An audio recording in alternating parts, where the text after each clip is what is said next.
Hello everyone, good afternoon. My name is Angel Gargasing Kar, grade 2 student from Learn School Academy, and I'm studying for leadership course. Today I'm going to talk about one of my favorite leaders quote by Cory Booker. As he said, leadership is not a position or a title. It is action and example. What I understand about this quote is many people assume that leadership is all about titles, positions, money, and fame. However, leadership is not an actual position or title. In fact, it is about the action you take and the example you set for others. Leadership is the ability to influence, and it's about the impact that you have on others.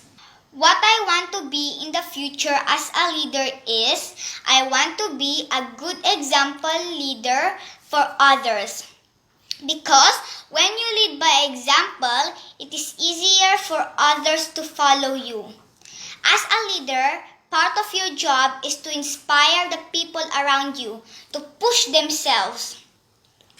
To do this, you must show them the way by doing it by yourself. Your working style and attitude towards others will help you to set a solid foundation for what you value most in others, especially the people who report to you. The one quality that I believe that should always be there with me as a leader is to have a good heart to the people, because I believe when you have a good heart, you will be a good leader as well, and you will lead your team by humility, encouragement, and inspiration, not by fear and control.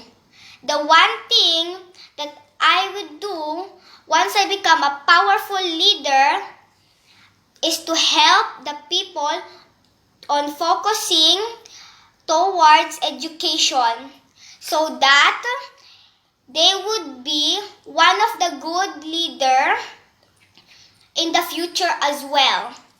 In this leadership course that I'm studying right now is helping me a lot to encourage myself to become a good leader in the future. Thank you. Have a nice day. Hope you enjoy watching my video. Bye!